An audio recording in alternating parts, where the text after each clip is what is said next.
की चाह है। कब वो समय आएगा, इस वसुंधरा का परित्याग करके मैं भगवान के दिव्य लोक में जाऊंगा और श्रिया सहित भगवान जो विराजमान होंगे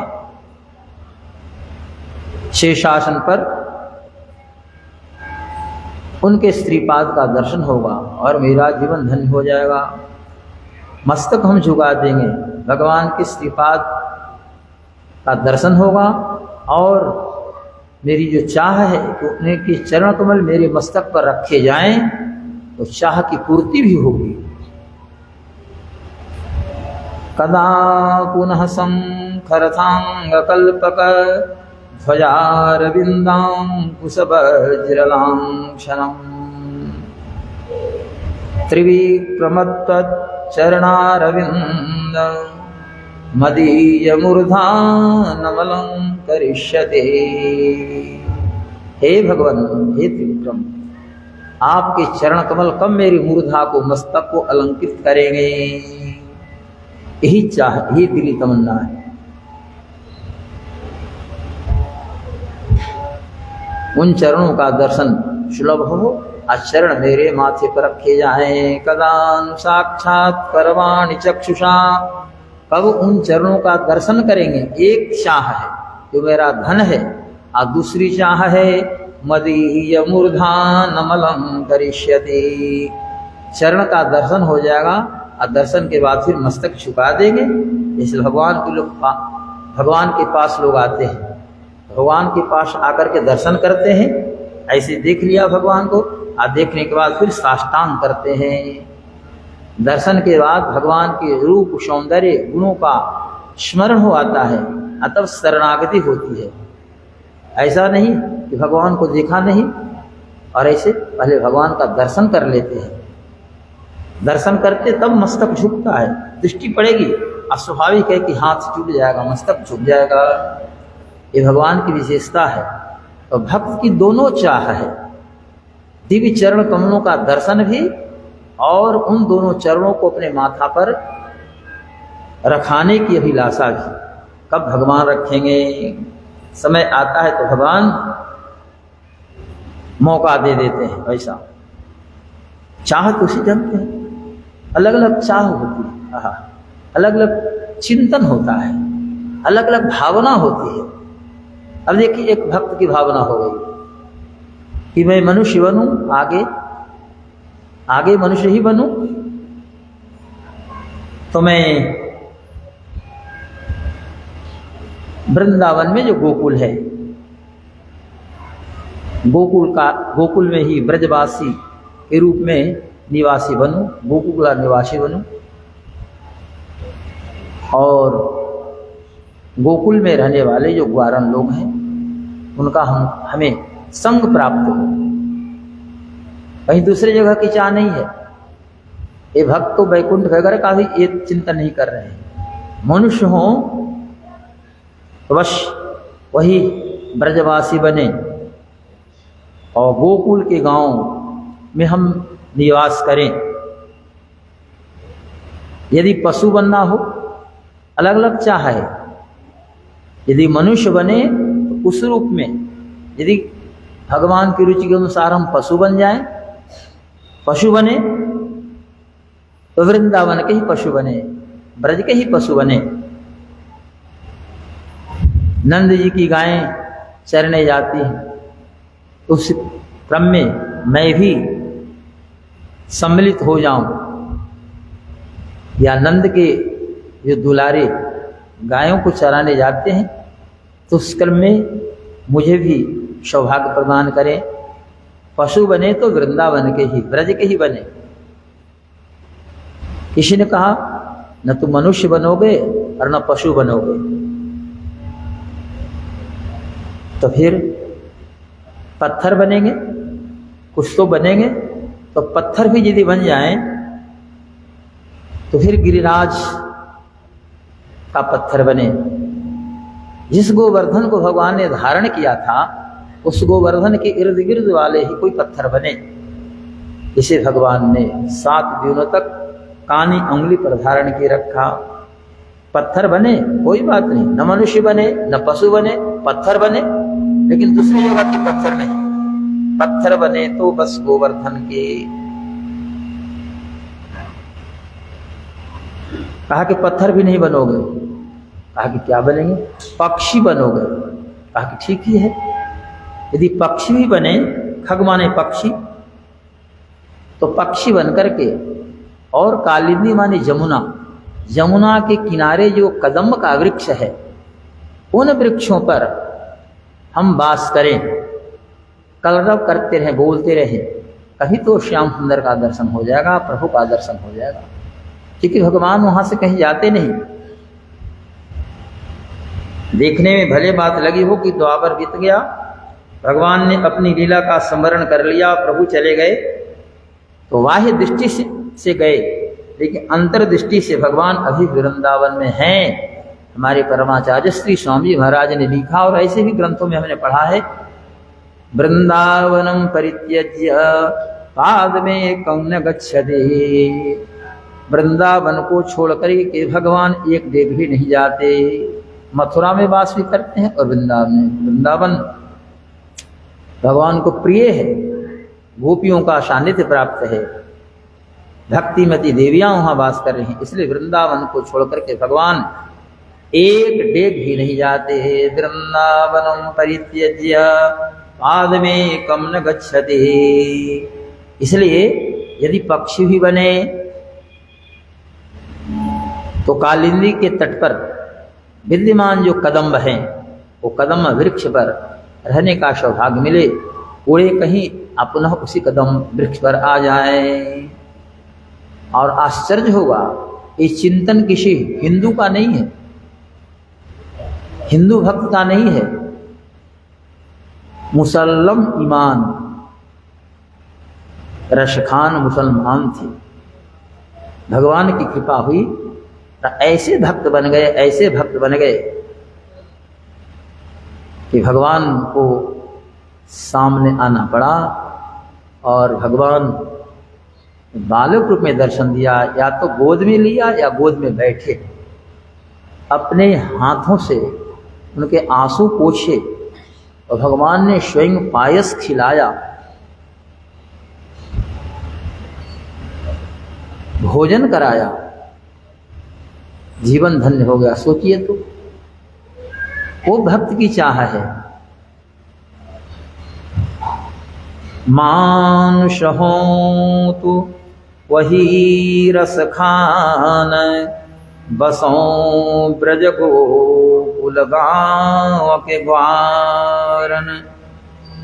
जो पशु हो तो कहा बस मेरो, शरण नितनंद की धेनु मझारण। मानुष हो तो वही रस खान, बसो ब्रज गोकुल गाँव के ग्वारन। जो पशु हो तो कहा बस मेरो, शरो नितनंद की धेनु मझारण। पाहन पत्थर, पाहन हो तो वही गिरी कोई, वही गिरी, वही पहाड़ के, जिसे पुरंदर भगवान को कहते हैं, जिन्होंने धारण किया। तो पाहन हो तो वही गिरी को, जो धरे हो कर छत्र पुरंदर धारण। जो खग हो तो बसेरो करो, नित काल कूल कदम्ब की डारन। जो खग हो तो बसेरो करो, नित काल कूल कदम्ब की डारन। क्या चाह है, क्या भाव है।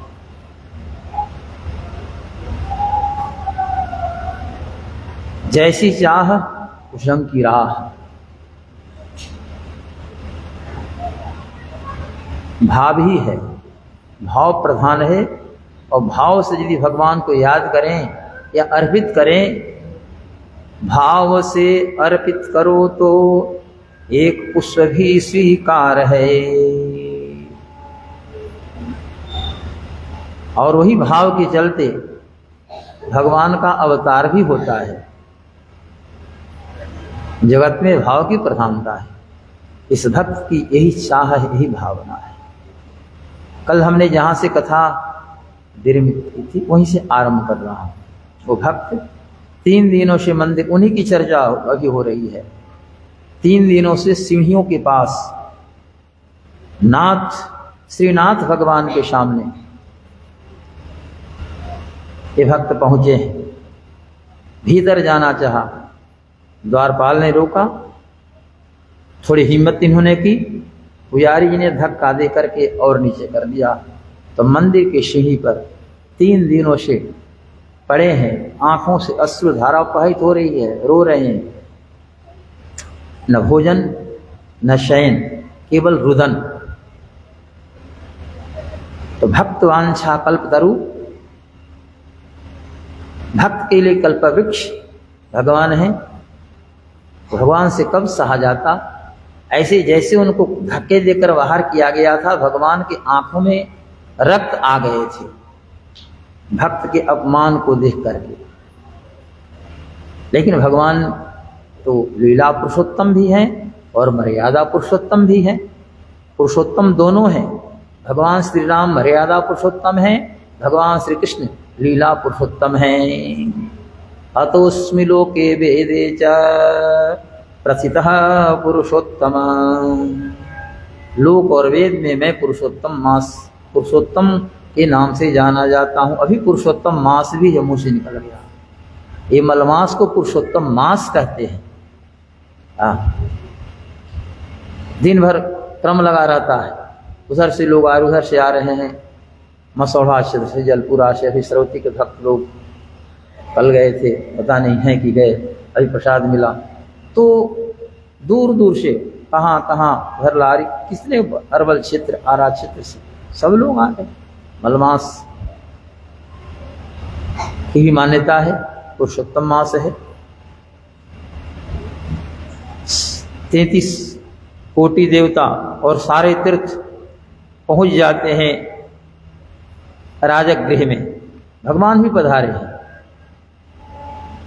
और भगवान ने पधार कर राजगृह के महत्व को बढ़ा दिया।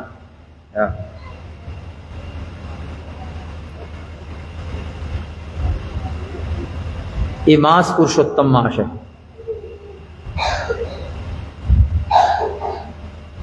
यस्मात् अक्षरति तोहम अक्षरादपि चोत्तमः अतोस्मि लोके वेदे च प्रथितः पुरुषोत्तमः। जो मामेव सम्मूढो जानाति पुरुषोत्तमम्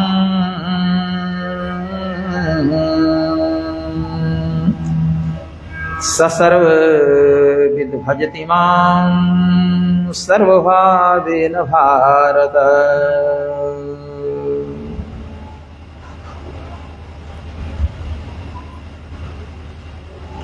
भगवान को लगा अब विलंब नहीं करना चाहिए, तो वही भगवान स्वयं बाहर आए।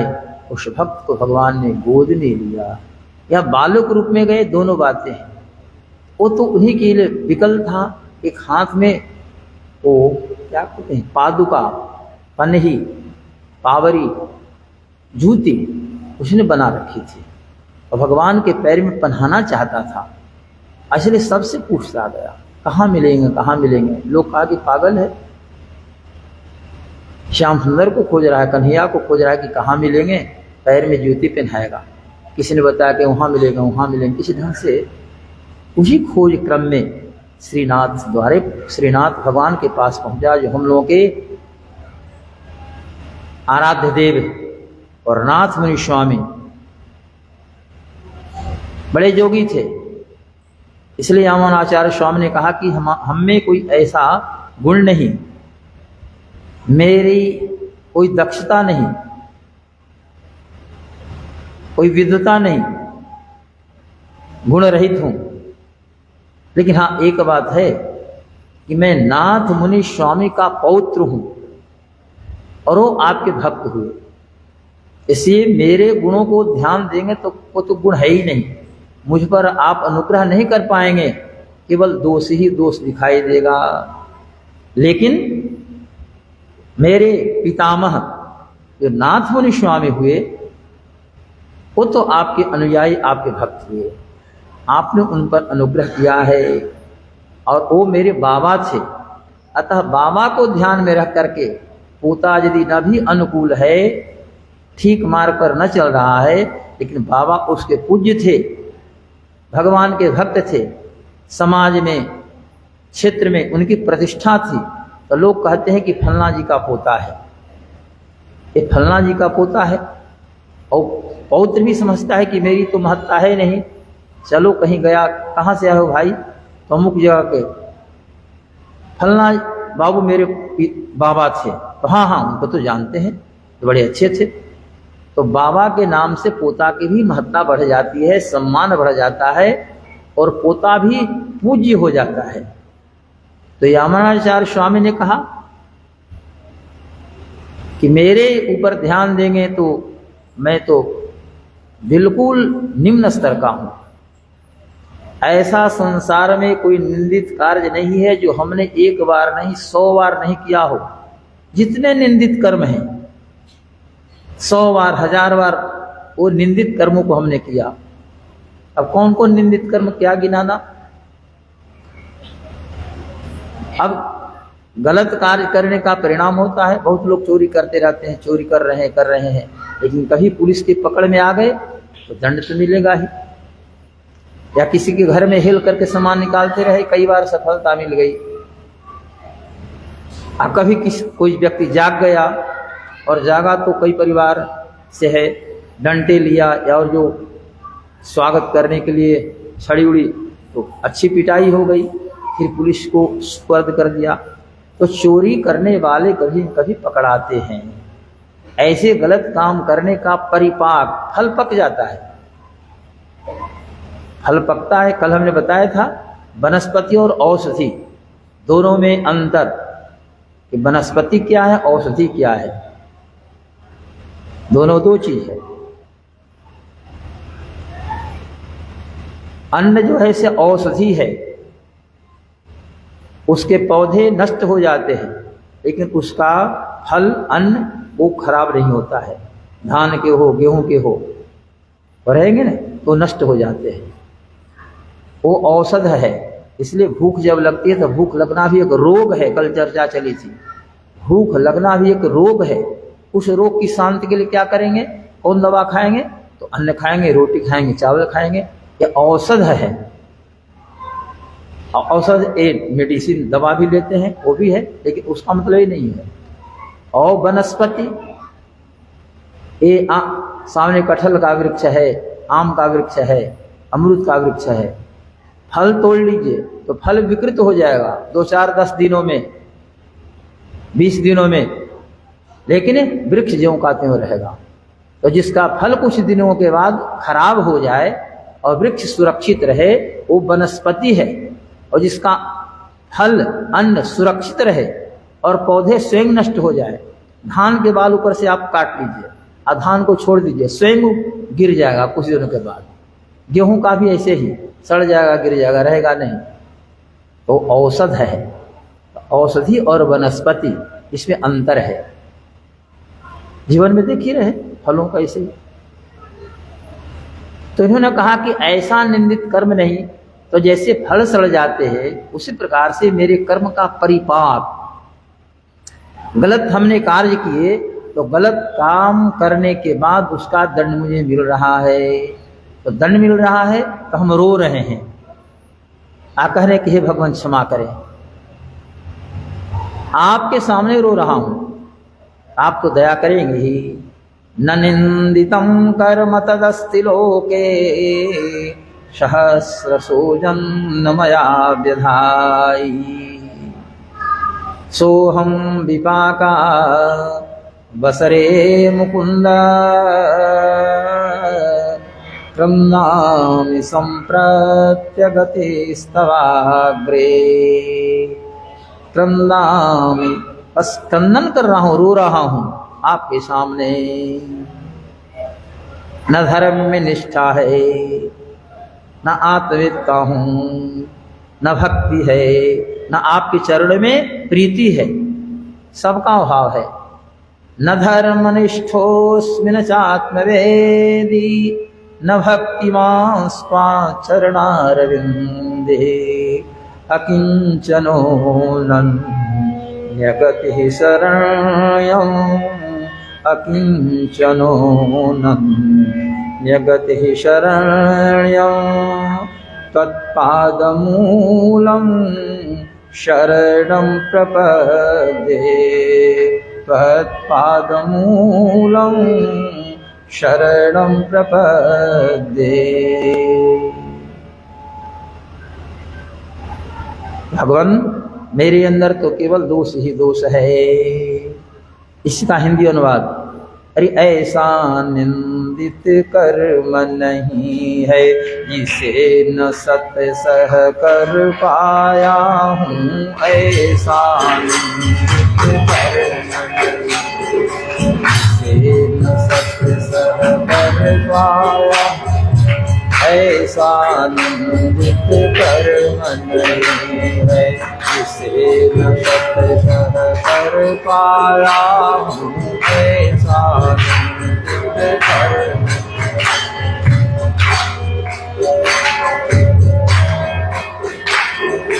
जीवन की झोली में प्रभुवर कंकड़ कंटक चुन लाया।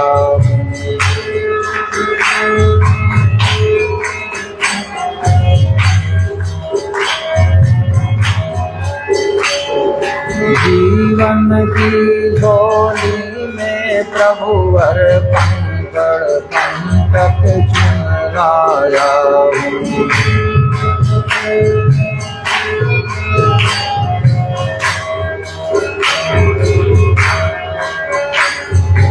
ऐसा निंदित कर्म नहीं है न सत सह कर पाया हूँ।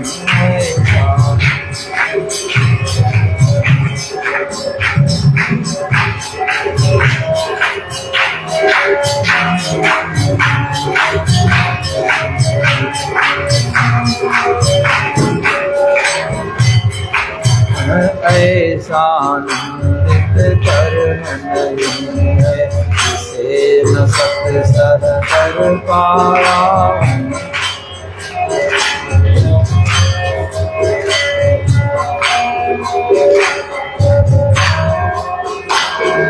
जीवन की झोली में प्रभुवर, जीवन की झोली में प्रभुवर कंकड़ कंटक चुन लाया हूँ।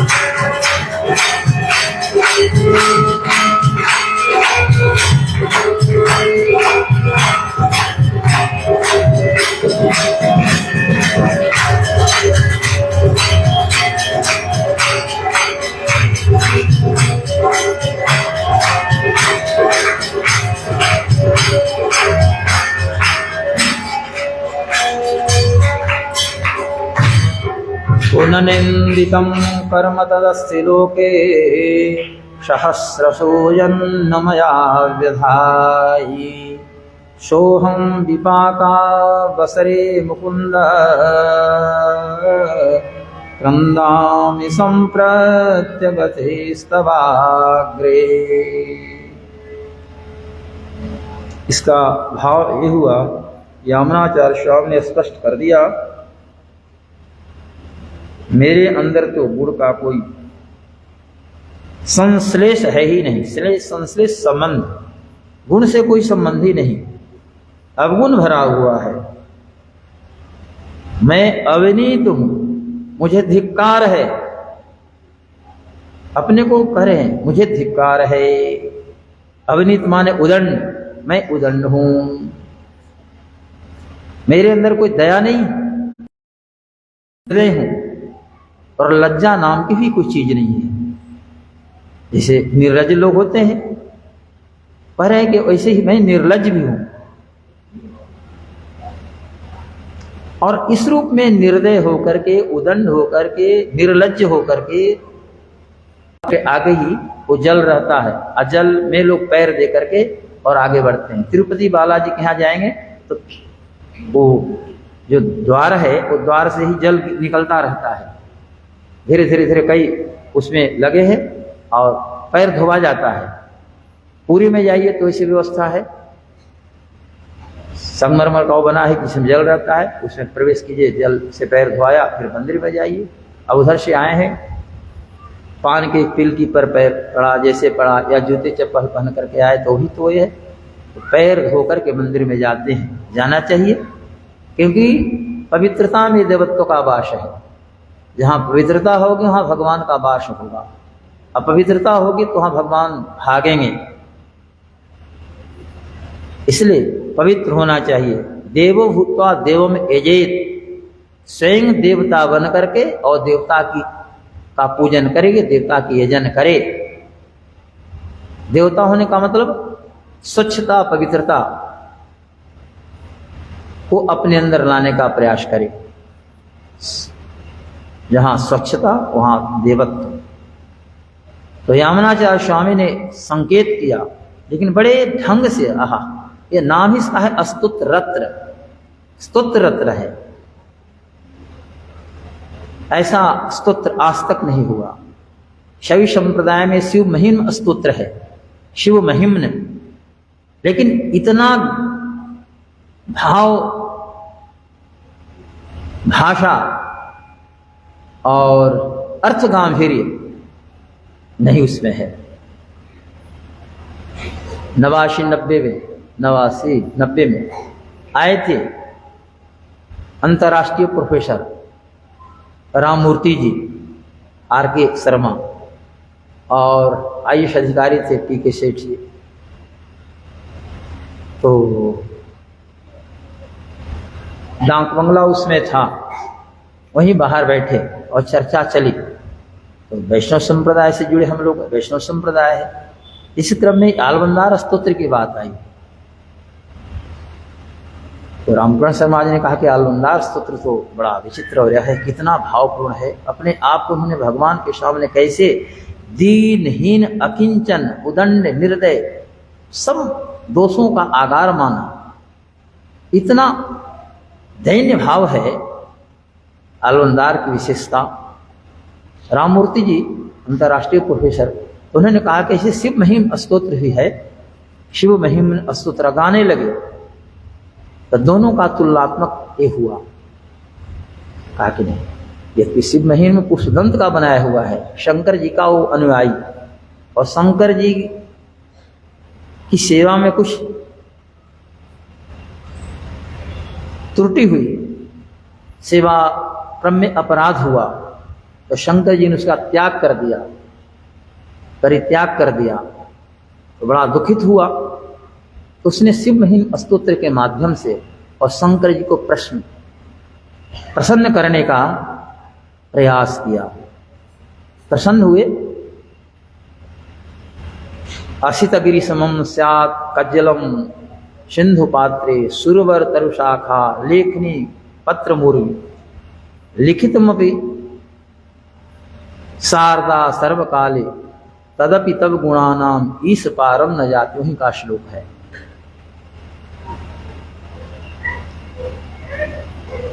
तो सब लोगों ने निर्णय लिया कि नहीं, आलवंदार वस्तुतः स्तुत्य रत्न है। अब देखिए क्या भाव इनका है। धिक्कार है मुझे, मैं आपके चरणों में आना चाहता हूं, आपके उत्सव में भाग लेना चाहता हूं, मेरे अंदर योग्यता कहाँ? क्योंकि मैं तो उदंड हूं। जो उदंड रहे उनको भक्ति भाव से क्या लेना देना है? समझे कि चलो ऐसी हो रहा है, होता रहता है। इन लोगों का काम है अपना करें, उनको क्या लेना देना है। उन्होंने कहा कि मैं तो उदंड हूं, अविनीत हूं, विनीत नहीं हूं, निर्दय, मेरे अंदर कोई दया नहीं, निर्लज्ज हूं, और इस परिस्थिति में भी मैं परम पुरुष परमात्मा को चाह रहा हूं। धीग शुचिमवनीतम निर्दयम मामलज्जम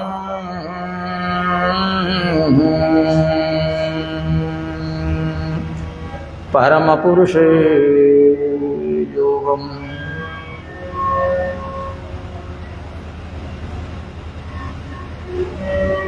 भगवान की कृपा उन पर थी,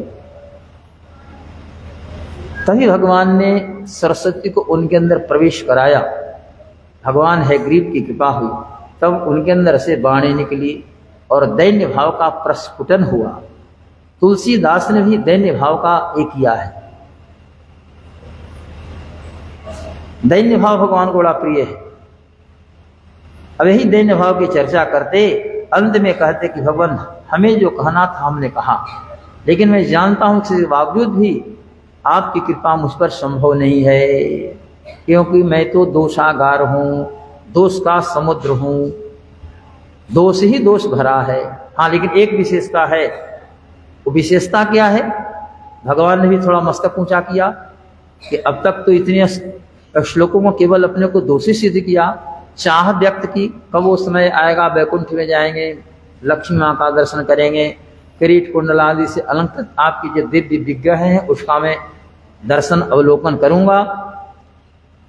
लेकिन एक मेरे अंदर विशेषता है। भगवान ने विस्फारित नेत्रों से दोनों आंखों को थोड़ा एक करके देखा और दोनों कानों को खड़ा किया।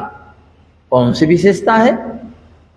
या तुम अपने को स्वयं धिक्कार कर रहे हो, उदंड हो, निर्लज्ज हो, तो अब कौन सी विशेषता आ गई?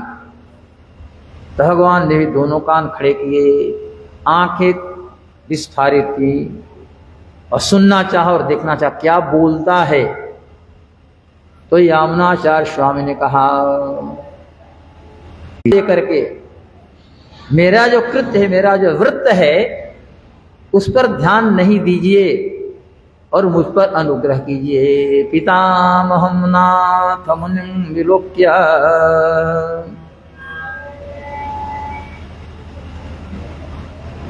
मदीय वृत्तम, मेरा जो वृत्त है, मेरा जो कृत्य है, अचिंतित्वा, उस पर चिंतन मत करें। मेरे दोषों पर चिंतन करेंगे तब तो मैं बाहर कर दिया जाऊंगा। लेकिन एक विशेषता कि मेरा संबंध नाथ मुनि स्वामी से है, और नाथ मुनि स्वामी आपके भक्त हुए, उनका मैं पौत्र हूं। अतः वो संबंध लेकर के और मेरा कल्याण करें। भगवान मुस्कुराए, कहा कि ठीक ही है, नाथ मुनि स्वामी तो थे ऐसे। यामुनाचार्य स्वामी थे, एक जोगी थे, और बहुत मोटी दीवार थी, समझे कि 60 इंच मोटी, बहुत मोटी दीवार, और दीवार के उस तरफ थे। और नाथ मुनि स्वामी के वंश परंपरा से जुड़ा हुआ एक व्यक्ति गया, तो जोगी को पता चल गया मोटी दीवार, 60 इंच मोटी दीवार के पीछे। उन्होंने कहा कि लगता है कोई नाथ मुनि स्वामी की वंश परंपरा से जुड़ा हुआ व्यक्ति आया है। फिर बाहर निकले, मुलाकात हुई, नाथ मुनि स्वामी जोगी थे।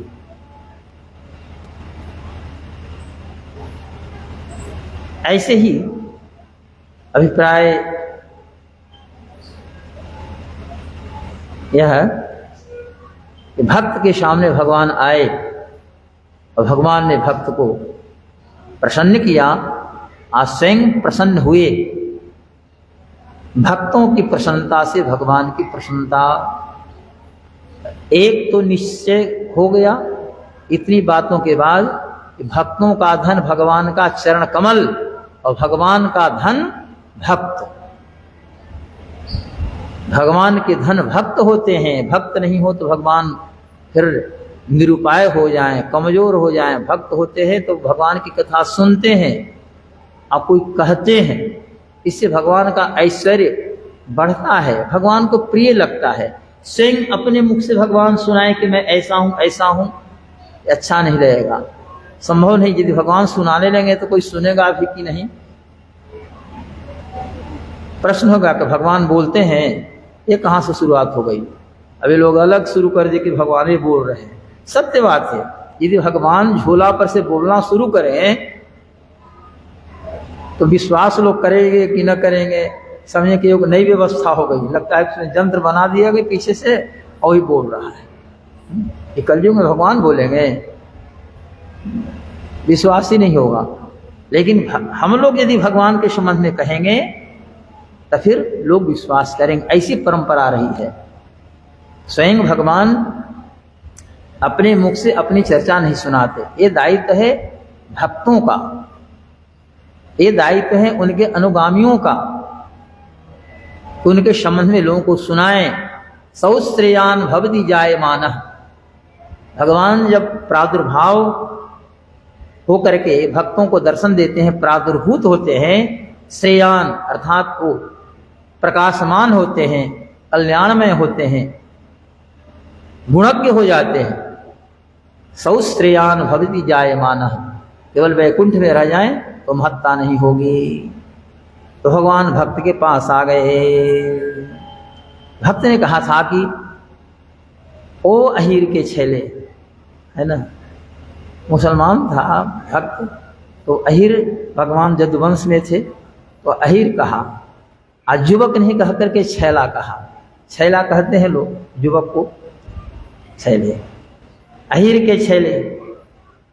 मेरी हृदय की बात आप नहीं समझ रहे हैं, आप तो सब जानते हैं, सबको जानते, सबको पहचानते, बहुत ज्यादा दूरी नहीं। मैं सीढ़ियों पर कई दिनों से हूं, रो रहा हूं, विकल हो रहा हूं, आपको पता नहीं, आप मंदिर में हैं,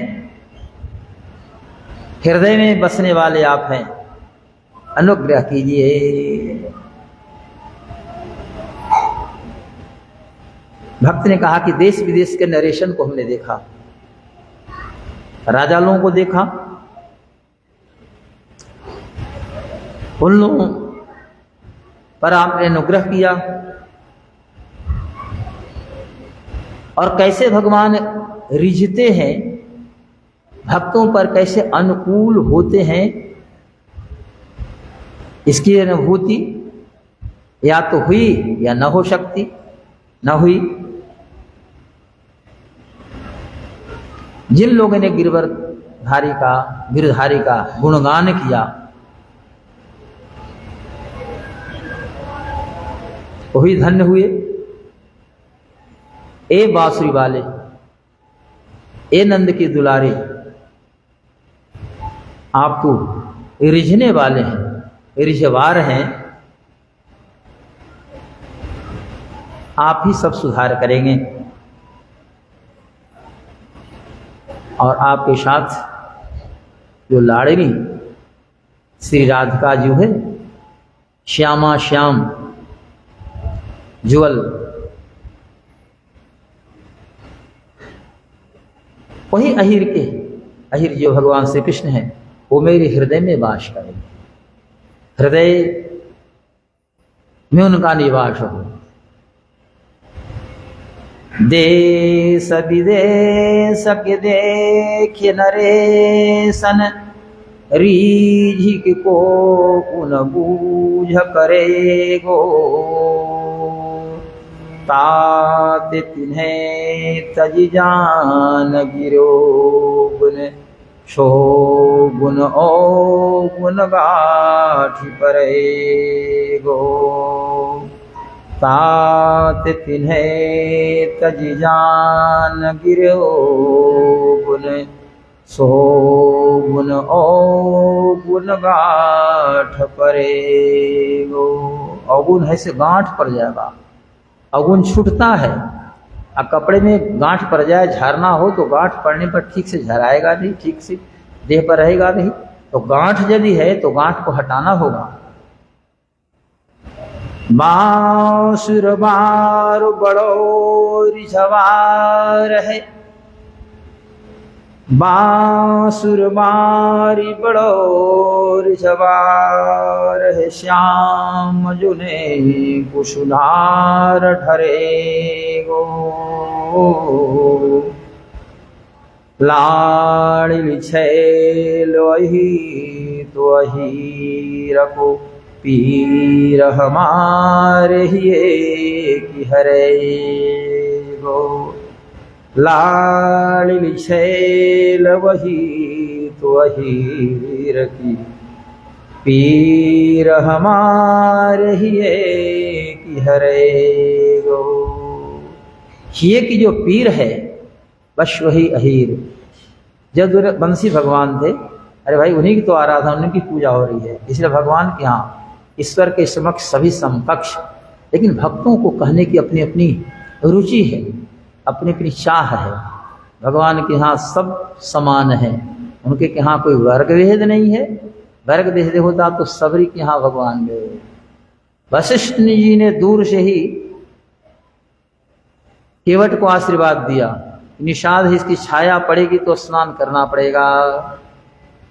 लेकिन भरत जी ने जब निषाद को हृदय लगा लिया तो वशिष्ठ जी को बड़ी चिंता हुई, बड़ी ग्लानि हुई। आहा हा, मैंने तो समझा कि तो मछली मारने वाला है, केवट है, मलाह है, इसकी छाया पड़ेगी तो हम अपवित्र हो जाएंगे। लेकिन इसे तो राम जी ने गले लगाया, तो जैसे श्री राम वो अपवित्र है, बिल्कुल मेरी गलती है। अब यही चाह बन गई कि कम मौका मिले कि निषाद केवट पुनः प्रणाम मुझे करे और मैं उसे उठा करके हृदय में लगाऊं। भगवान से बात छिपी नहीं रही, भगवान ने समझ लिया। राम सखा सुनु स्यंदन त्यागा, राम सखा सुनते स्यंदन माने रथ को उन्होंने त्याग दिया, रथ से तेजी से कूदे और उमगत बड़े आनंद के साथ मिलने के लिए आगे बढ़े गए। निषाद को गले लगाया, जिससे लगा कि लक्ष्मण जो मेरे छोटे भाई हैं वही मुझे मिल रहे हैं। यही लखी लखन हूं ते अधिका,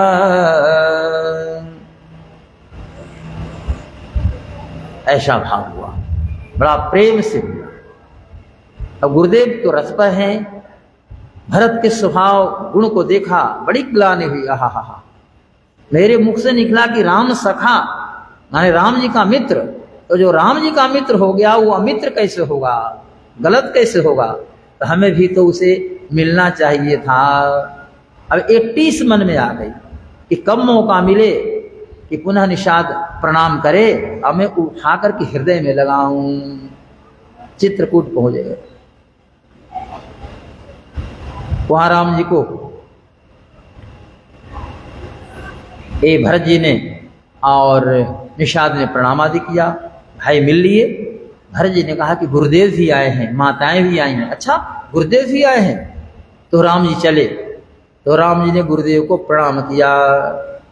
तो साथ रहने वाले बड़े व्यक्ति यदि किसी को प्रणाम करें और आप ने प्रणाम पहले कर लिया है, लेकिन आपके साथ रहने वाले यदि प्रणाम कर रहे हैं तो आपका कर्तव्य है कि देखा देखी आप भी प्रणाम करें। जैसे मंदिर पर आप आ गए, पहले आपने भगवान को साष्टांग कर लिया, उसके बाद कोई संत महात्मा आए, उनके साथ आप मंदिर पर आए तो भगवान को साष्टांग कर रहे हैं, तो आपका कर्तव्य है कि आप भी पुनः भगवान को प्रणाम करें। ये ना कि हमने तो कर ही लिया है, अब कहला दो बार 3 बार झुकने जाए, सो नहीं, पुनः प्रणाम करना। भूयो भूयो नमो नमः, नमो नमो वाङ्मनसाति भूमये, नमो नमो वाङ्मनसैक भूमये, नमो नमो अनंत महाविभूते, नमो नमो अनंत दयैक सिंधवे। नमः नमः बार बार नमस्कार है। भूयो भूयो नमाम्यहम्, बार बार मैं नमस्कार करता हूँ। तो बड़े लोगों को देख करके छोटों लोगों को ही प्रणाम, ऐसे भी देखते हैं कि बड़े आते हैं, पोते साथ से रहते हैं, वो भी देखा देखी प्रणाम करता है। प्रणाम करने से क्या लाभ है प्रणाम करेंगे तो आशीर्वाद महाराज जी देंगे, तो क्या वृद्धि होगी क्या हानि, ये बच्चे को क्या पता है। लेकिन देख रहा है कि ये प्रणाम कर रहे हैं बाबा या चाचा, तो भी झुक जाता है, प्रणाम करता है। अभिवादनशीलस्य नित्यं वृद्धौ पशेविनः चत्वारि तस्य वर्धन्ते आयुर्विद्या यशो बलम्। अभिवादनशीलस्य नित्यं वृद्धौ पशेविनः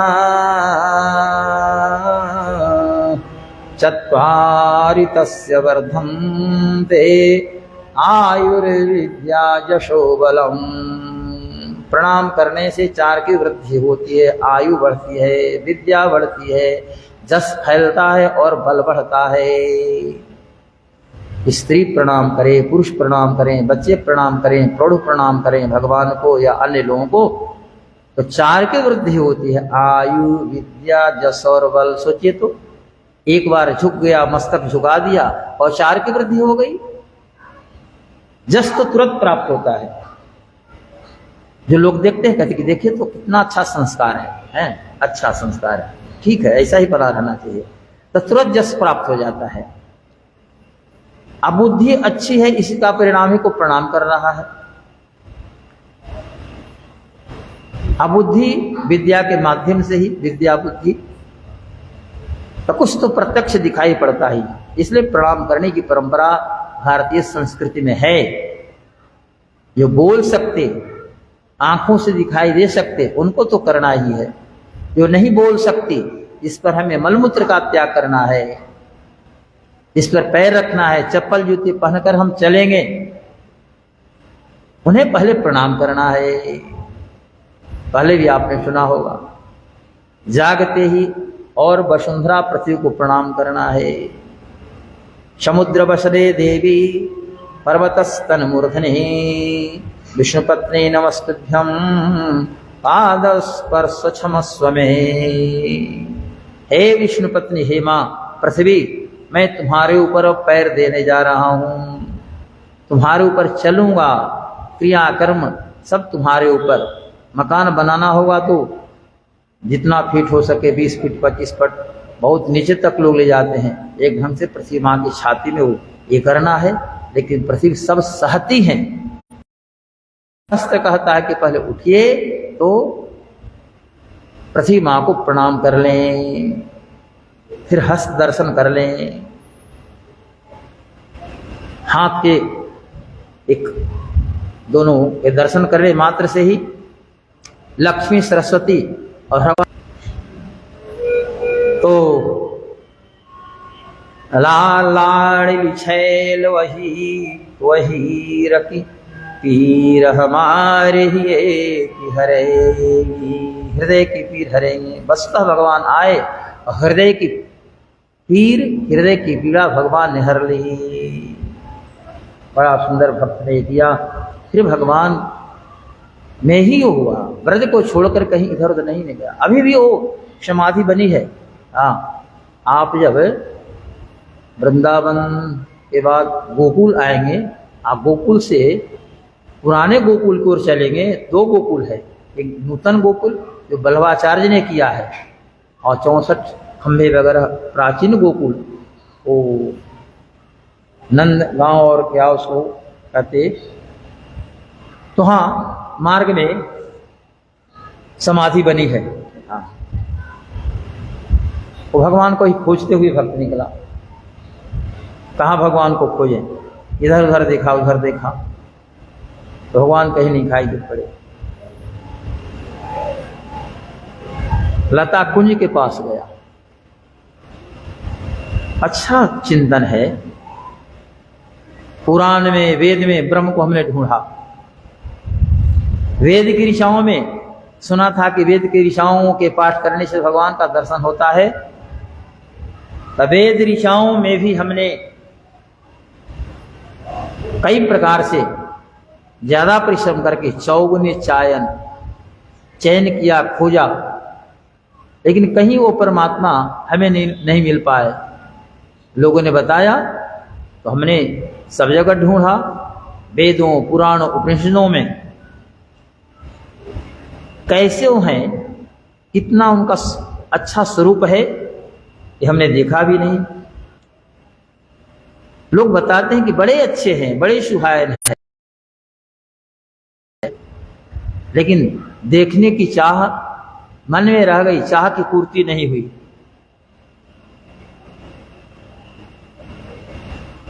आवाज लगाते लगाते हे भगवान, हे श्याम सुंदर, हे श्यामा श्यामजू, दर्शन दे दर्शन दे। असमर्थ हो जाएंगे, महिला है तो असमर्थ हो जाएगी, और साथ में पति हैं तो कहे कि चलो जल्दी से, तो क्या कहेगी, अरे मेरे पैर में कांटे चुभे हैं बेल के बबूल के, आप कहते कि जल्दी चलो, कैसे चलें, होगी बात ना। तो भगवान तो चलने वाले थे, कहे कि जल्दी चलो जल्दी चलो। राधिका जी ने कहा कि पैर में तो कांटे चुभे हैं, चलूं कैसे, इतनी पीड़ा है कि बैठ करके अपने हाथ से निकाल भी नहीं सकती, बस एकदम बेचारी वो पेड़ के सहारे ये हो गई।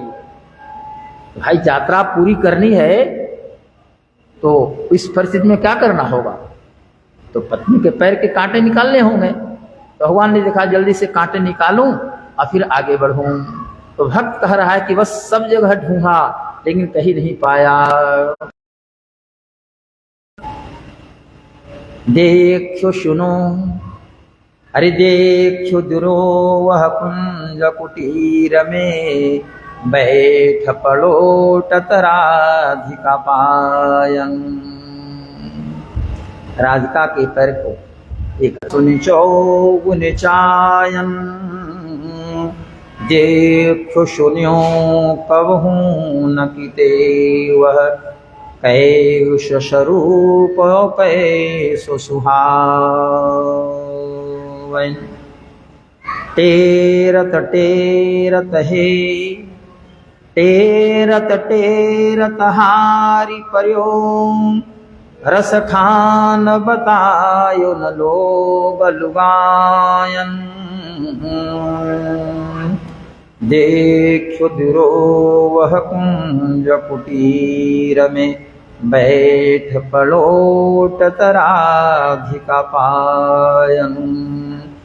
हरि देखो सुनो वह कुंज कुटीर में, बैठ पलोटत राधिका पायन। कुंज कुटीर में, बैठो पलोटत राधिका पायन।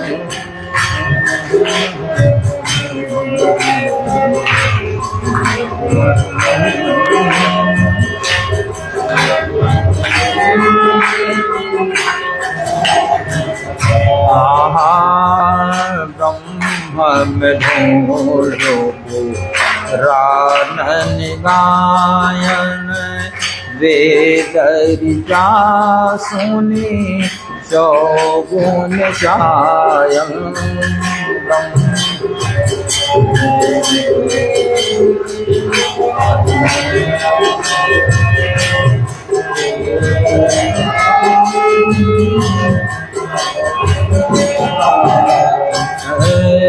देखो सुनो कवे पून की तो वह, कैसे स्वरूप यो कैसो सुहायन।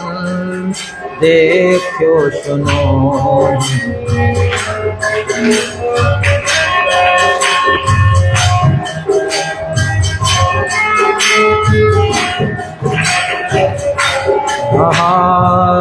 देखो सुनो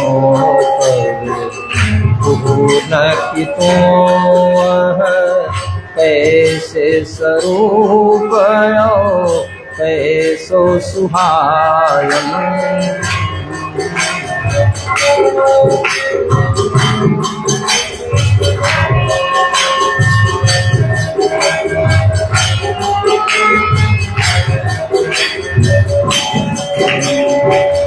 टेरत टेरत हारियु पर्यो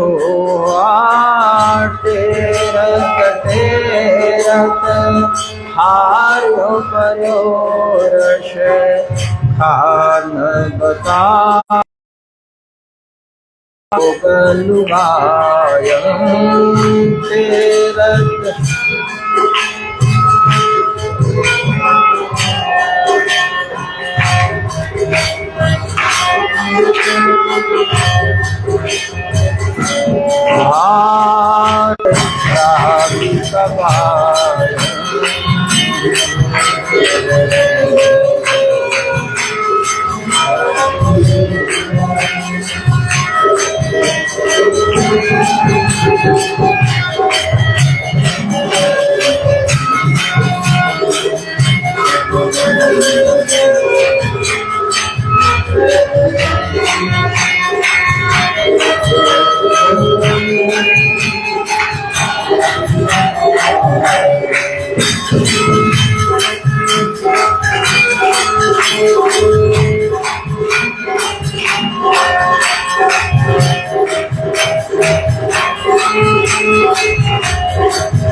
एक भक्त ने तो भगवान श्री कृष्ण को इस रूप में देखा, है ना, ये माधुरी भाव है।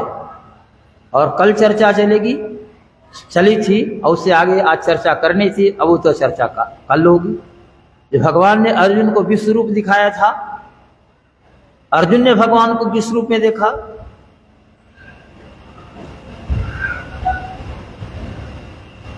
अनेक बाहूदर वक्र नेत्रम अनेक बाहूदर वक्र नेत्रम पश्यामि त्वां सर्वतोऽनन्तरूपम् नान्तं न मध्यं न पुनस्तवादिं पश्यामि विश्वेश्वर विश्वरूपम्। आहा, एक तरफ वहाँ भक्त ऐसा दर्शन कर रहा है और यहाँ रण क्षेत्र में अर्जुन भगवान के स्वरूप का दर्शन कर रहा है। अर्जुन इस रूप को देखते और कई भावों से भावित हुए। कल आपने सुना था, हे देव मैं आपका स्वरूप का दर्शन कर रहा हूं, ब्रह्मा को भी देख रहा हूं। कमला सनस्त अर्थात कमल आसन है किनका? ब्रह्मा जी का। तो ब्रह्मा जी को कमल के आसन पर बैठे हुए मैं देख रहा हूं, ऋषियों को देख रहा हूं, सर्पादि उन सबों का दर्शन कर रहा हूं। आपके एक मुख नहीं है, अनेक बाहु, अनेक उदर, अनेक मुख और अनेक नेत्र, अनंत रूप में देख रहा हूं। सभी दिशाओं में, ऊपर नीचे सभी 10 दिशाओं में आपकी व्यापकता है, आप व्याप्त है। अनंत का अभिप्राय होता है जिसका अंत नहीं हो। उत्तर दिशा में कोई है तो पूरब नहीं है, पूरब कोई है तो फिर पश्चिम नहीं है, पश्चिम यदि चला गया तो फिर उत्तर नहीं है। लेकिन भगवान सर्वतोमुख हैं और सभी दिशाओं में हैं, सभी जगहों में हैं, सभी वस्तुओं में हैं, सभी क्षण में थे। वो कहते हैं अनंत, जिनका कभी अंत ही नहीं हुआ। तो एक भक्त भगवान को इस रूप में देख रहा है, यही भगवान की विशेषता है। अभी माधुरी भाव का अवलोकन कर रहे हैं। दोलोत्सव, झूले पर भगवान झूल रहे हैं, माने इनको झुलाया जा रहा है। सहस्रपात, अनेक मस्तक, अनेक नेत्र, अनेक पैर। आपका न अंत है, न मध्य है और न आदि है। जिसका आदि हो उसका अंत होता है। तो भगवान अनादि है, न आदि है, न मध्य है और न अंत है। नान्तम न मध्यम न पुनस्तवादिम पश्यामि विश्वेश्वर विश्वरूप।